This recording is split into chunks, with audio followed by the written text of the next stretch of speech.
Si je le voulais, je pourrais vous dire, à vous qui m'écoutez, qui vous étiez avant votre vie actuelle, c'est-à-dire avant d'être ce que vous êtes aujourd'hui. Il suffirait que je me pose la question, mais je ne le désire pas. Comme je ne désire pas vous dire qui je suis, c'est-à-dire quelle forme j'ai présentement. Ceux qui me connaissent vous expliqueraient que je ressemble étrangement au comte de Saint-Germain de l'histoire. Ils vous diraient que je parle couramment 17 langues et 8 dialectes. Ils vous diraient que je sais faire de l'or et que je vis longtemps. C'est déjà beaucoup, ne trouvez-vous pas? Et c'est normal, puisque je suis le comte de Saint-Germain revenu parmi vous.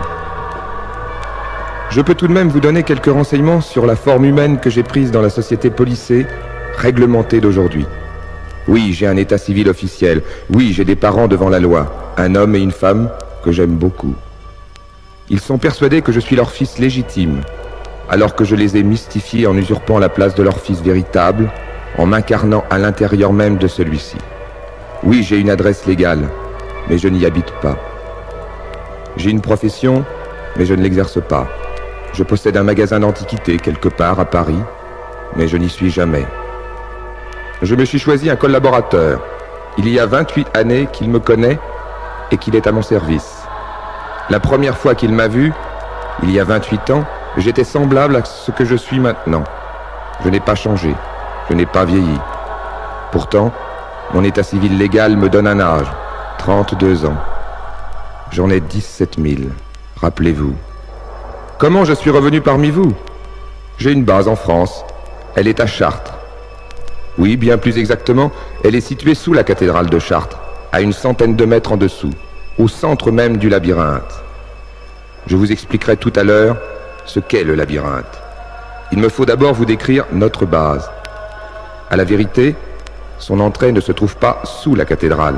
Elle se situe à 4 km de la ville, à un endroit secret que je suis le seul à connaître. Je n'y ai amené un homme qu'une fois. Cet homme, dont je tairai le nom parce qu'il ne veut pas qu'on le prononce, est industriel dans l'électronique en Europe. Mais c'est aussi Casanova. Il ne le savait pas avant de me rencontrer et il ne me croyait pas.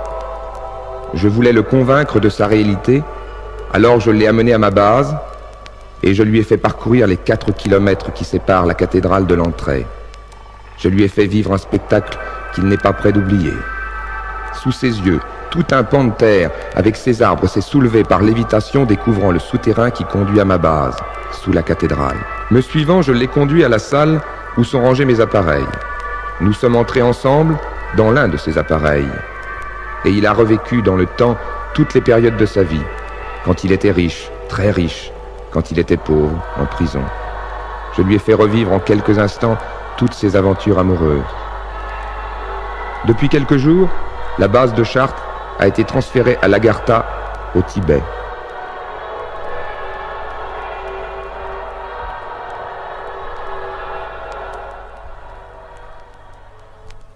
Je vous ai promis de vous parler du labyrinthe. Il faut savoir que certaines cathédrales constituent en elles-mêmes un message. La cathédrale de Chartres est celle qui, dans tous les textes, est reconnue par les initiés. C'est ce qui explique les pèlerinages qui convergent vers elle, même si ceux qui y participent n'en ont pas conscience. Dans toutes les cathédrales, il y a le labyrinthe. Le labyrinthe représente les méandres de l'âme et de la vie. Il ne doit pas s'interpréter en cercle, mais en ligne droite.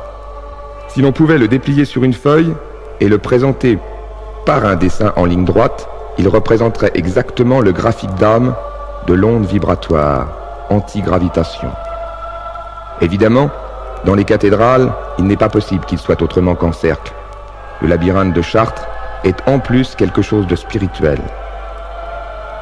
Tout est dans tout. Mais me direz-vous, que devient l'homme? De tout temps, vous le savez, l'homme a eu plus besoin de sa force physique que de sa pensée. Il a besoin de sa force physique parce que les objets ont un poids, parce que les choses représentent une matière qui pèse. Ils ne peuvent les déplacer par la seule force de la pensée. Par la pensée, ils peuvent seulement structurer cette matière, l'inventer, la voir, la souhaiter. Dans le temps, ils parviennent à la façonner à l'image qu'ils s'en sont faites dans leur pensée. À partir de ce moment, elle pèse, et ils sont obligés de se servir de la matière, de leur corps, pour la déplacer. Or, ce que le labyrinthe donne, c'est la clé de l'antipesanteur. Il ne la donne que lorsqu'il est déployé. Aujourd'hui encore, personne, sauf les initiés, peuvent l'interpréter. Si l'on pouvait mettre le labyrinthe en ligne droite, ce serait l'âge d'or. Si vous me croisiez un jour dans la rue, vous ne me reconnaîtriez pas. Je serais pour vous un homme parmi les autres hommes.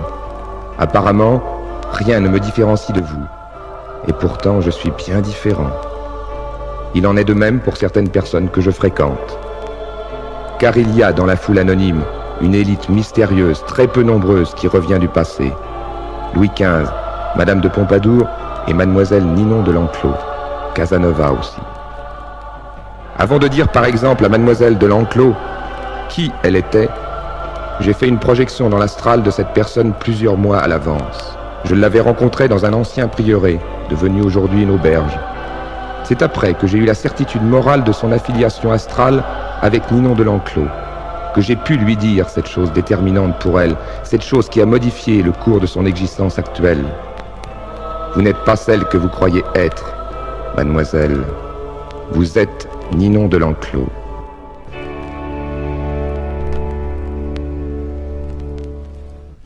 Si j'ai rencontré mademoiselle de l'Enclos, c'est que je devais la rencontrer, car le hasard n'existe pas. Il n'y a que des coïncidences heureuses. Il en a été de même pour Madame de Pompadour, que j'ai fixée à l'âge de 24 ans, et qui aura toujours l'apparence d'avoir 24 ans, comme j'ai moi-même celle d'en avoir 30. Elle a été réintégrée par moi grâce à mon produit, à l'état de très jolie femme qu'elle était. Car la beauté a été atteinte au XVIIIe siècle. Madame de Pompadour rencontre actuellement Louis XV 4 fois par an dans le midi de la France, où il a décidé de fixer sa résidence.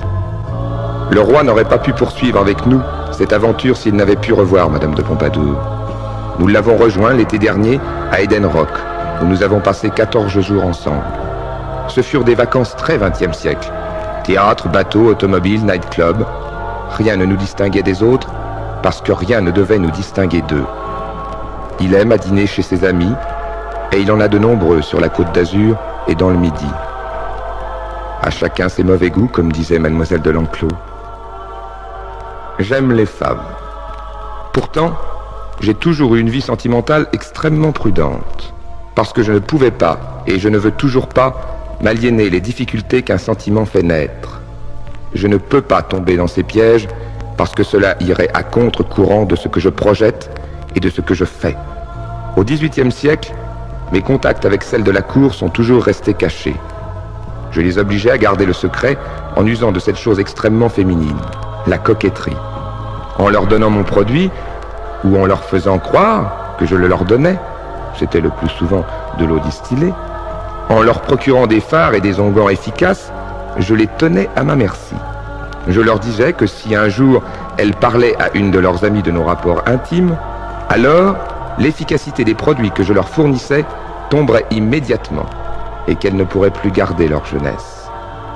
C'est grâce à ce chantage, bien innocent, que j'ai toujours pu jeter un voile sur ma vie privée. Je n'ai jamais été un débauché, mais j'ai toujours eu besoin de cet apport féminin pour vivre et pour poursuivre ma mission. Sans lui, je perdrais mon pouvoir. Aujourd'hui, je reste toujours auprès des mêmes femmes que j'ai connues dans mon passé. Le mariage m'était impossible au XVIIIe siècle. L'article 43 des Rose-Croix l'interdit.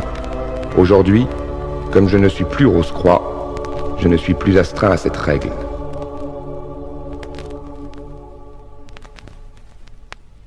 Je veux un instant cesser de parler de moi pour répéter cette vérité que j'ai pu vérifier. La Terre est creuse. L'Agartha en est la preuve, même si les humains ne sont pas encore parvenus à faire la preuve de l'Agartha. L'Agartha se trouve au Tibet, sous le Tibet, exactement sous l'Himalaya. Pour les grands maîtres de l'Himalaya, l'Agartha représente le zéro mystique. Parmi les 22 temples figurant les 22 arcanes d'Hermès et les 22 lettres de l'alphabet sacré. Le zéro mystique, c'est l'introuvable. Le zéro, c'est-à-dire tout ou rien. L'Agartha, c'est le centre du monde souterrain. Le premier palier se trouve à 2400 mètres sous l'Himalaya. On y pénètre de la même façon que je pénètre dans ma base à Chartres. Un pan de roche lévite se soulève pour laisser passer les hommes ou les appareils. Ce premier palier donne accès à la ville proprement dite. C'est là que sont les appareils. C'est là aussi que sont les jardins. Il n'y a pas que des initiés à l'Agartha. Ceux qui y vivent ne peuvent pénétrer dans le monde souterrain qui est immense et qui n'a plus rien à voir avec le premier palier. Ils ne sont pas conditionnés pour subsister dans cette atmosphère. Il y règne une chaleur épouvantable. Ceux qui y vivent sont les anciens Atlantes. La première salle de l'Agartha mesure 800 mètres de long sur 420 mètres de large. Elle a une hauteur de 110 mètres. Elle a la forme d'une pyramide. Les documents égyptiens parvenus jusqu'à vous n'ont jamais livré la moindre indication sur la matière dont avaient été construites réellement les pyramides. Les pyramides d'Égypte sont une copie de l'Agartha. Elles ont été construites en un point donné. Elles sont en relief, ce qu'est la salle en creux. Tout est dans tout. Elles ont été transportées par antipesanteur à l'endroit où elles se trouvent actuellement. Voilà le secret de l'origine des pyramides. Ce bref voyage dans le temps et dans l'espace était nécessaire. Sinon, pour vous convaincre, tout au moins pour que vous écoutiez la fin de mon message. Peut-être pensez-vous que je pourrais intervenir dans les affaires de l'État français, tout au moins renflouer ses finances. Je ne suis pas parmi vous pour cela. Ma mission n'est pas là. Je ne souhaite d'ailleurs pas avoir des contacts avec les hommes qui sont aujourd'hui à la tête de l'État. J'en ai eu quelques-uns secrets, mais je me suis vite aperçu qu'il ne s'agissait de leur part que d'une curiosité de salon. Il n'est pas question pour moi de renflouer les caisses de l'État. D'ailleurs, je ne le pourrais pas. Il fut un temps, au XVIIIe siècle, où je pouvais faire de grosses quantités d'or. Pour me préserver de ce genre de choses, il me faut désormais l'accord de 4 initiés de mon ordre, avec lesquels, comme je vous l'ai déjà dit, je suis en contact permanent. Nous ne pouvons rien décider seuls. Je puis cependant transmuter quelques petites quantités de plomb en or. Je l'ai déjà fait, avec leur accord, et je le referai sans doute. En ce qui concerne les représentants de l'État, j'ai fait ce qu'il fallait pour que les contacts ne puissent pas se produire. Je me suis même fait jeter en prison. Au XVIIIe siècle, on m'a accusé de tout, d'avoir détourné 100 000 livres pour le compte de la Prusse, d'espionnage, que sais-je. J'ai fait de la prison en Angleterre, j'ai été arrêté en France. Vous voyez que j'ai, si j'ose dire, l'habitude. Il y a 11 années donc, je me suis fait arrêter sous un prétexte qui assurait l'impossibilité de créer de tels contacts officiels. À la vérité, la cause de cette arrestation et de la condamnation qui a suivi, c'est moi qui l'ai forgée de toutes pièces pour la raison que je viens de vous rapporter. Bien entendu, les véritables raisons resteront toujours secrètes. Mais désormais, je suis libre de vous dire pourquoi je suis parmi vous. Si j'ai décidé de prêter ma voix pour l'enregistrement de ce disque, c'est qu'il me fallait d'une seule fois toucher des millions d'entre vous, parce que les temps sont venus où le dernier signe s'accomplira. En 1939, les chefs d'État ont été contactés, prévenus, avertis par nos soins. Ils ne nous ont pas cru. Aujourd'hui, la même opération, plus épouvantable encore, va se répéter dans un temps qui est très proche pour vous et pour moi. Le 4e signe pour nous fut l'atome, employé par l'homme pour la première fois en 1945, à des fins destructrices, Nagasaki, Hiroshima. Puisque nous sommes dans le temps, et avec le temps, la solution qui viendra de par nous est lorsque le temps s'arrêtera, et que les enfants d'aujourd'hui seront adultes. Cette émission, c'est pour montrer, comme nous l'avons fait 5 fois déjà, que les temps sont venus où le dernier signe s'accomplira dans les 10 années à venir. Le 4e signe pour nous, je vais vous en donner l'explication, a été l'emploi de l'atome par l'homme en 1945 pour détruire ce qu'il avait construit à des fins destructrices, pour s'exterminer. Notre intervention a joué en 1939. Les chefs d'État à cette époque ont été contactés, prévenus, avertis. Et aujourd'hui, la même opération, beaucoup plus épouvantable, va se répéter dans un temps qui est très proche pour vous et pour moi. Алло, это ВПЧ-2? Да. Что у вас там горит? Взрыв на главном корпусе. А там люди есть? Да. Поднимай на состав. Поднимаю. Начальника поднял. Так, всех. Cette mort qui vient, je ne la vois pas. Je ne la connais pas. Mais si elle doit être vécue, alors je pense que cette mort, nous la vivons déjà actuellement. À ceux qui ont écouté mon message et qui m'ont reçu avec sincérité, à ceux qui m'approchent et me reçoivent, je peux dire encore cette chose, c'est qu'ils ne mourront pas tout à fait. L'esprit de leur matière ne sera pas perdu. Ils se retrouveront à l'Agartha. Tel est mon message. Très attentivement, à vous tous, Saint-Germain.